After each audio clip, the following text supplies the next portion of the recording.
that Fortescue was saying that sure, there's multiple times of saying or ways of saying when does Christ become present in the bread.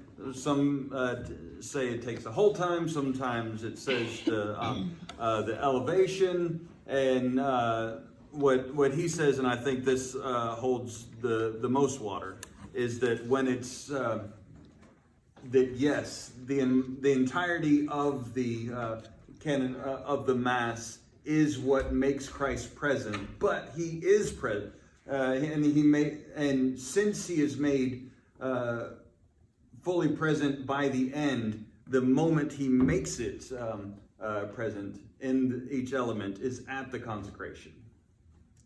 So you have to again separate yourself from the understanding of time. So you go by the worked. So when you finish at the end, at the Amen, let it be so. What you're saying is let it have been so here.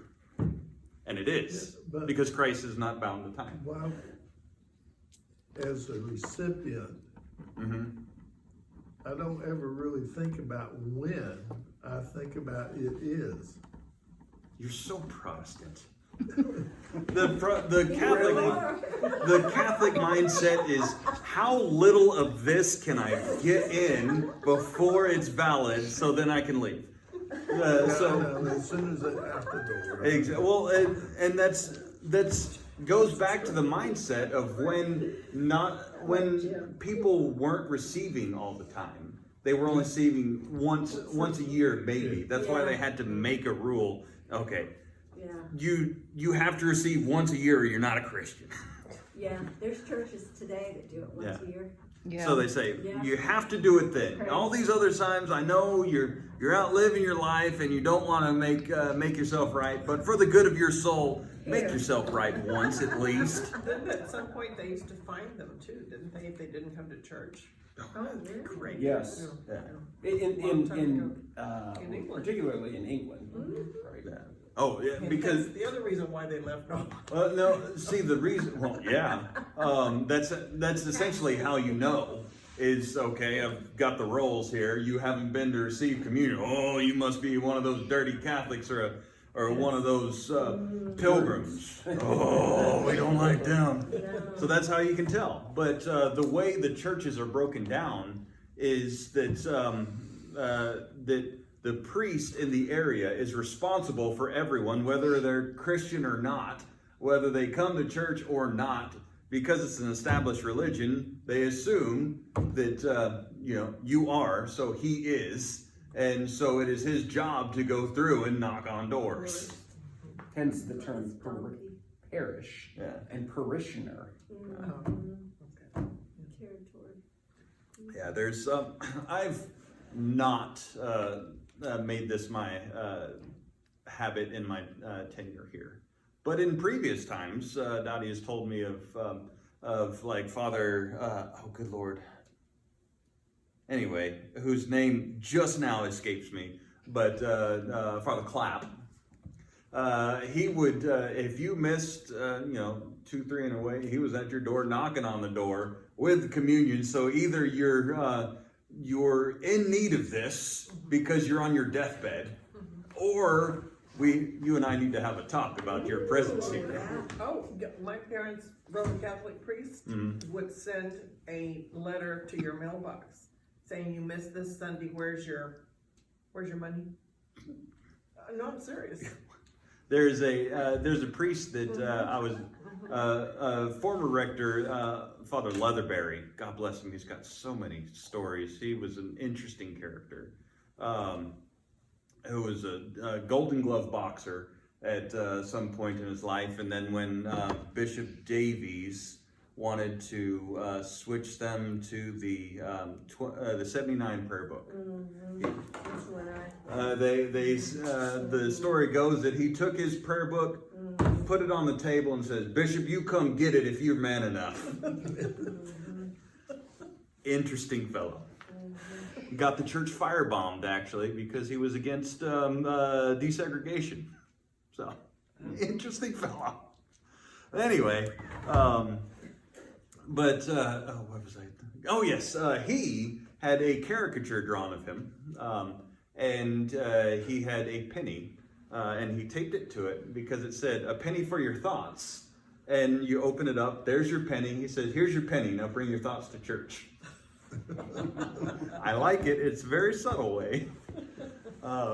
But so, yeah, it's that understand. So the mentality was that since we're not receiving often, what began to be built up was the elevation. Just seeing the presence of Christ was enough for people. And so popular piety became centered around the elevation.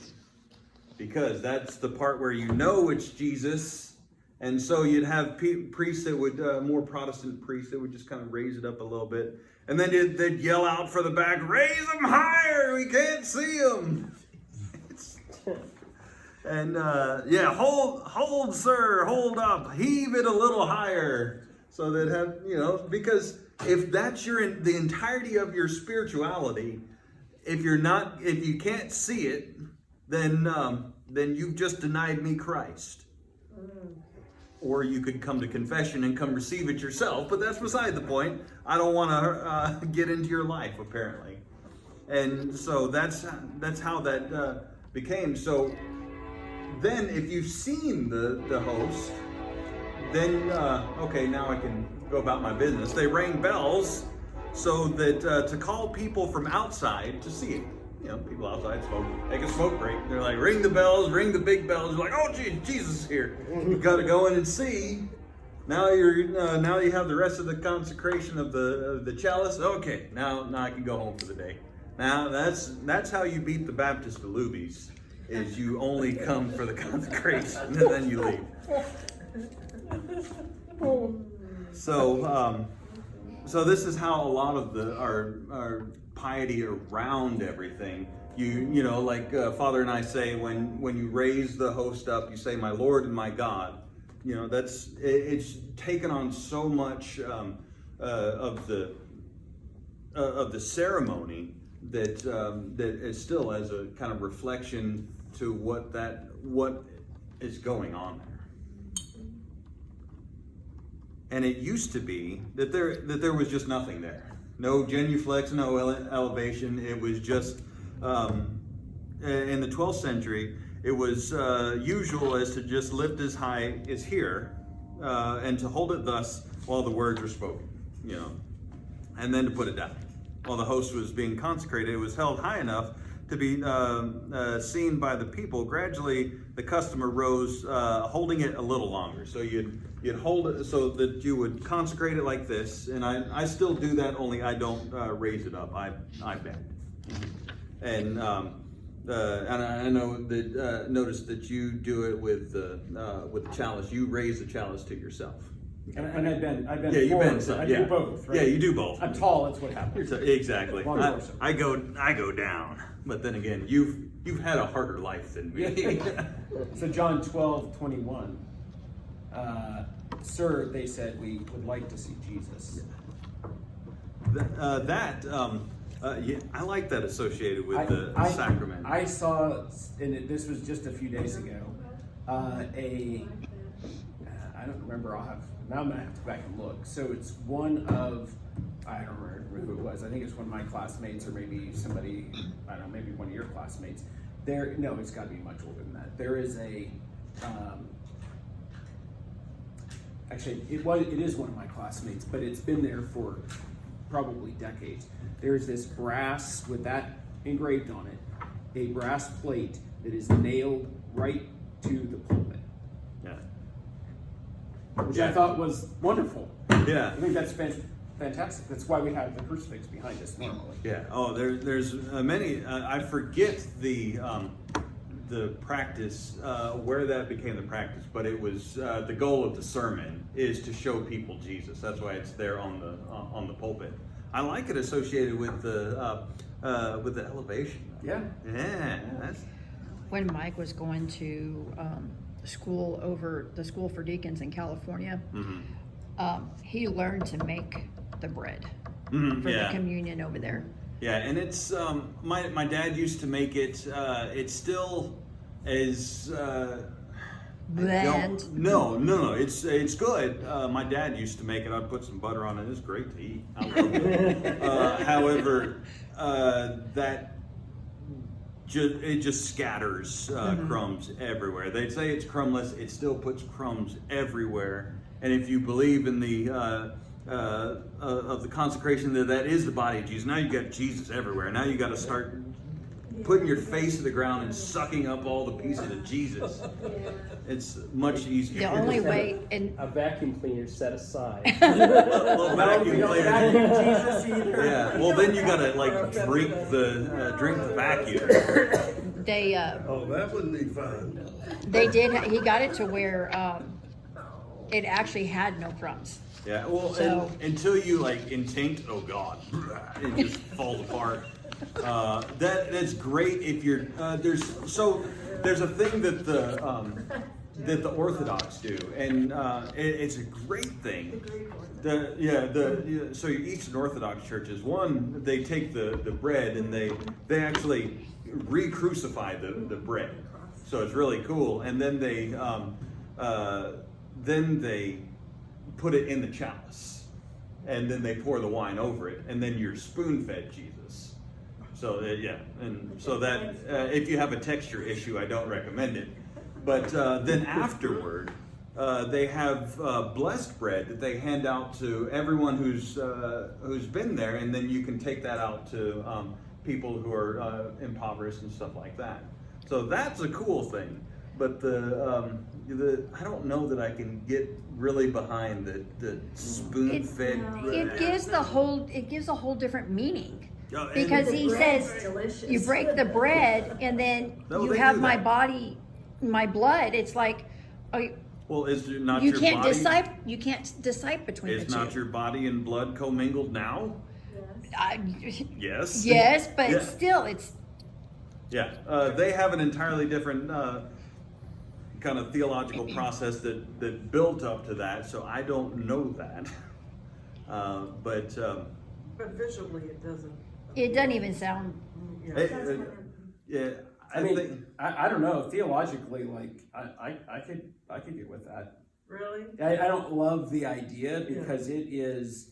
I mean, if you think about looking into this chalice oh yeah, and it's seeing disgusting. what appears to be Baby food. flesh, no, what appears to be flesh soaked in blood. Oh, Like Yeah. theologically, Oh. I can actually Yeah. get behind like the purpose Yeah. of that. yeah.